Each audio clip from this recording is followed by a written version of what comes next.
Okay mga kaibigan, magandang umaga po o magandang hapon po sa inyo lahat. Ngayon po, meron na naman po akong balak i-share sa inyo na sigurado magkakaroon kayo ng interest. Mag-healthy living po muna tayo. Balak ko kasi gumawa ng isang ginger powder.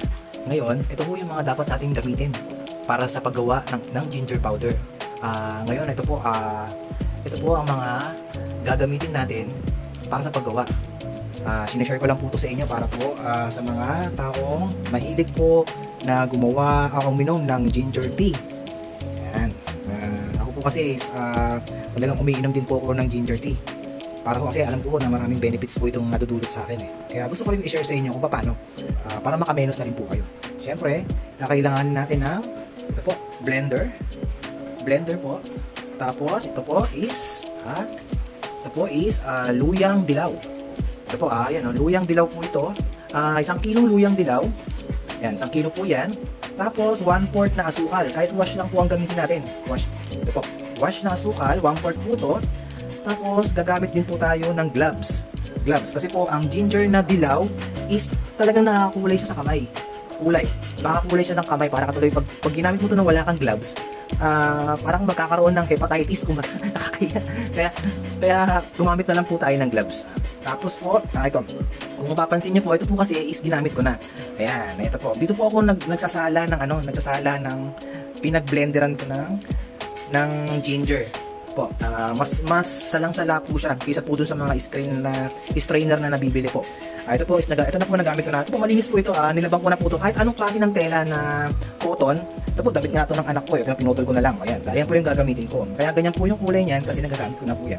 Tapos syempre, kutsilyo, tapos strainer, tapos chopping board. At ang higit sa lahat, sa klase ng pagluluto po nito, medyo matagal po talaga ang proseso ng pagluluto nitong ginger powder na to. Ngayon, ang gagamitin ko po para makatipid po ako is ito po, yung ginawa kong kalan de langis. Ayan po siya. Ayan. Dahil po sa mahilig po talaga akong magluto ng kung ano-ano, kaya gumawa po ako ng kalan de langis na yan. Dahil alam po nakakatulong po sa akin to. Para makamenos din po sa mga gastusin sa pamahal na gas. Simulan na po natin, samahan niyo po ako. Okay, mga kaibigan, ito na po sa kusina. Ang unang natin gagawin, syempre lilinisan po muna natin itong luyang dilaw. Ito po yan, luyang dilaw. Lilinisan po natin kasi medyo mga kailangan natin malinis na malinis. Tara, linisan natin.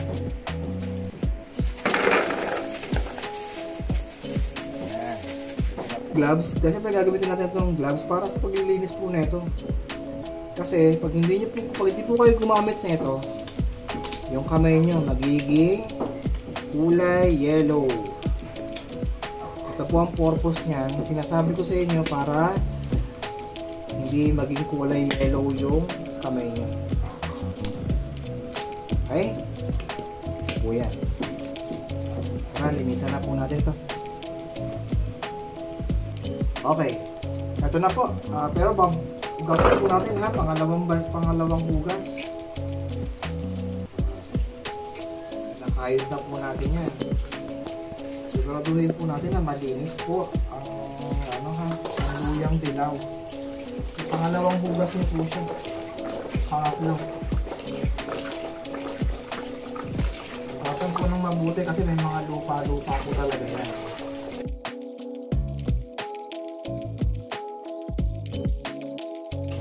Ito po yung gloves. Ngayon, ayan ang mangyayari sa kamay nyo kapag hindi po kayo nagka-gloves. Magiging hepatitis po. Okay? Kaya kailangan mag-gloves po tayo. Okay?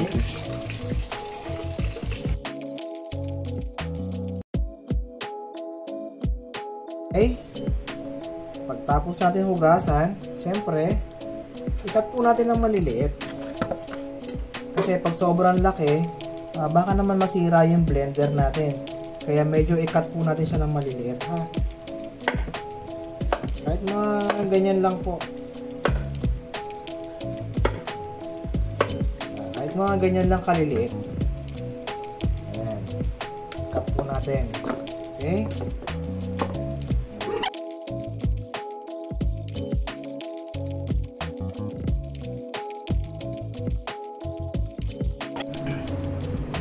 Okay. Ngayon, After po natin siyang nahugasan, ito na po siya.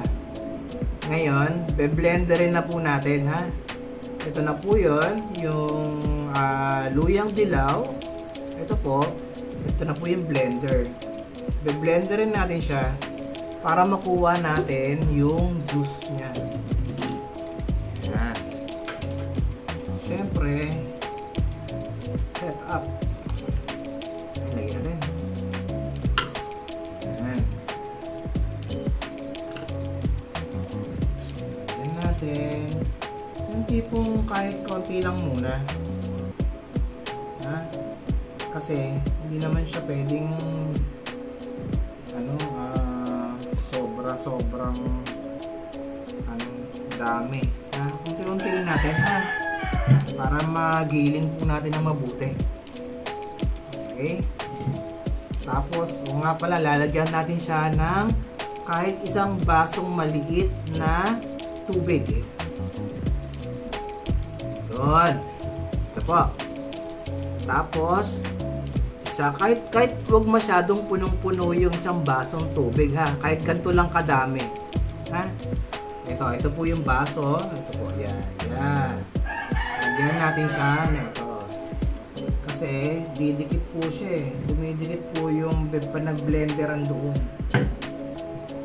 Okay? Takpan.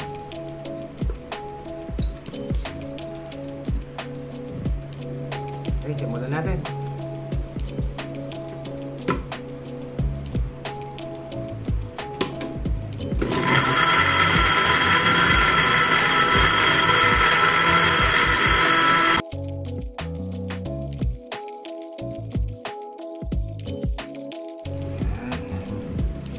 Po yung tela. Yung tela na ginagamit ko. Pwede natin ilalagay yung nag-blenderan natin nito. Ayan. Blender. Lagay natin.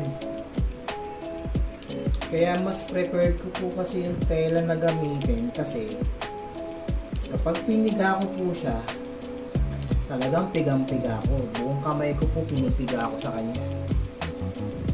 Kailangan natin dito buong lakas. Kailangan matitibay. Kailangan matitibay ang mga braso. Ha? Kaya nga tayo nag-ginger kasi umiiwas tayo sa mga sakit. Yan. Kaya ako alam mo naman, magkakaedad na po tayo. Pag magkakaedad tayo kailangan healthy living na. Age of 41. Age of 41 ako ngayon. Mga katatay kailangan mag healthy living na tayo. Ayan, after po maisalin natin, pigaan na po natin siya. Ito po. Ang mga tatay na pag wala nang ginagawa, galing sa trabaho, ano-ano na lang naiisip Ayan.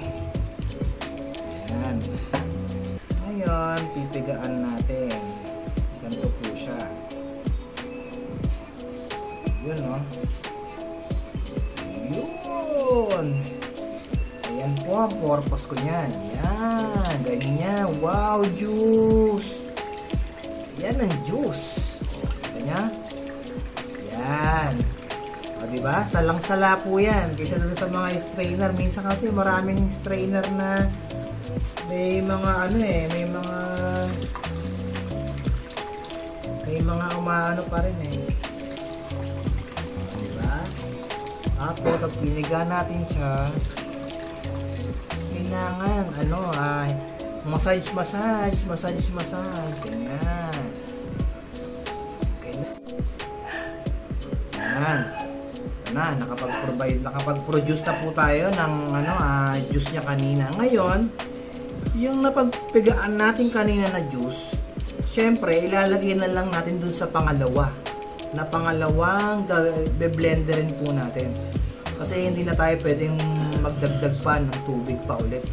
Yung pinagpigaan mo kanina na juice, ay na po yung kakabit na ilalagay natin dito.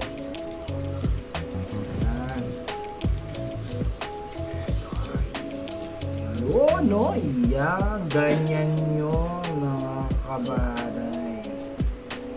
Okay. Tapos, blender tayo ulit mga kaibigan.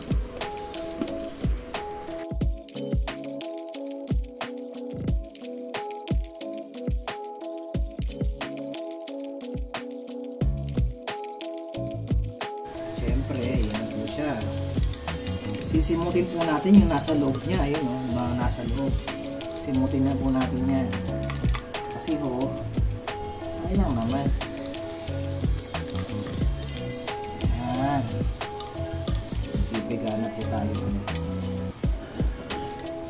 Okay.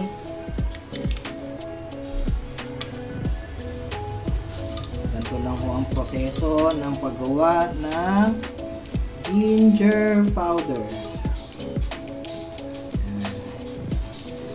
Okay. Yan. Okay. Tapos, ilapo ulit tayo. Yung tela. Yan. Okay. Angat. Ito ang katas niya. Okay. Ganyan lang po yun ha. Diba? Ganyan lang po ang pagpiga. Kaya mas mainam po talaga kapag may tela po kayo sa bahay. Tapos pigain po natin siya na mabuti.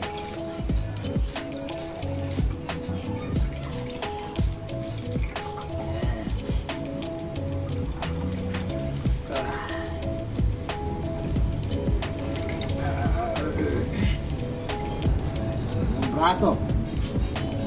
Ganyang braso kailangan para sa pagpiga. Flex pa more!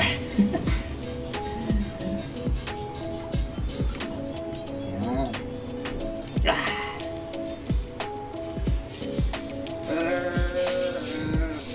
Okay. Okay. Yun lang mga kapuso. Okay. Ito na po. Ito na, na-produce natin na juice. Ayan. Ito na po siya. Oh. Ayan. Di ba? Ang juice na to, iluluto na po natin yan. Ha? Lagay natin sa kawali. Okay. Prepare po muna. Prepare natin kung saan natin siya lulutuin. Dito ko po siya lulutuin sa Calandilangis. Kasi napakatagal ng proseso. Napakatagal ng proseso kapag niluto natin siya sa gasol.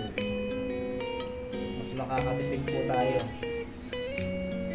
Pinapainit ko lang po yung chamber natin.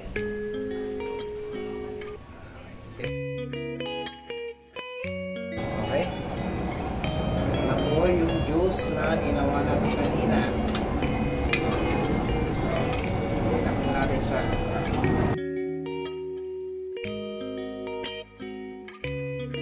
Luyang dilaw. Ngayon, ito po, i-add na po natin kagad itong sa 1 kilong luyang dilaw. Agdan na po natin siya ng asukal. 1/4 na asukal.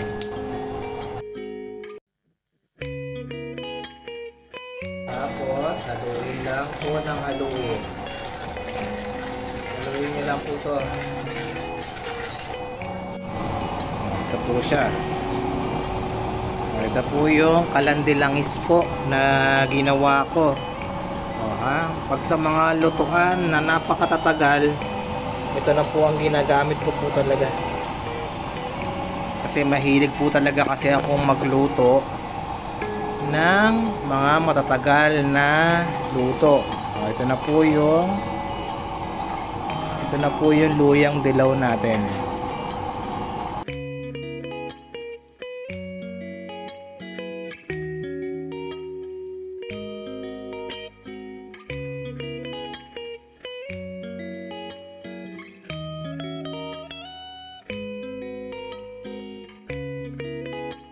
Malapot na po siya, napapansin niyo po ba? Pag malapot na, medyo hihinaan niyo na po yung apoy ha. kasi matutunan po siya. Medyo hinaan nyo na po yung apoy niya.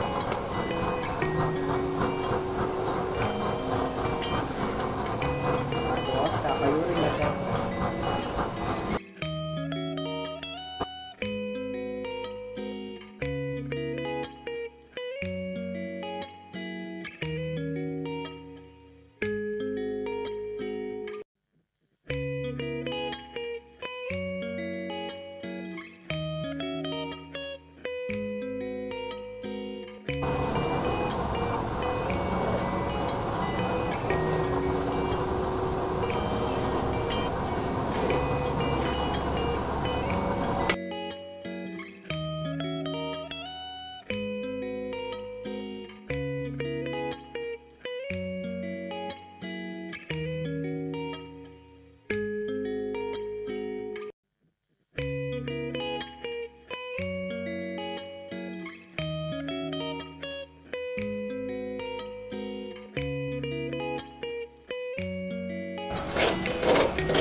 Lang, kayurin nyo para po yung dumikit. Pag dumikit po kasi yan,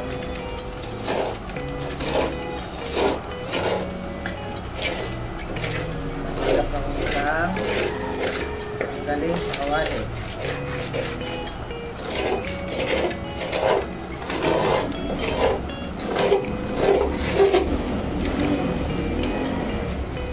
Sa apoy, alalayan nyo na lang sa apoy.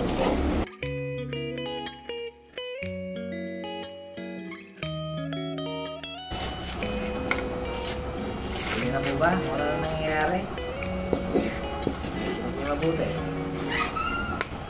Ayan na po ang nangyari sa kanya. Ayan na po. Ito na po ang ginger powder. Ito na po nangyari sa kanya. Pinalamig po natin. Lang, sumugin na po natin. Okay? Ako, sa mga nakapanood po na ito, maraming salamat po. Sana po, i-share nyo na lang po ito sa iba, sa mga hindi nakakaalam pa, para po matutunan din po nila kung paano po gawin. Tsaka sana po supportahan nyo rin po ito. Just click and subscribe. Maraming salamat. Ginger powder. Thank you po.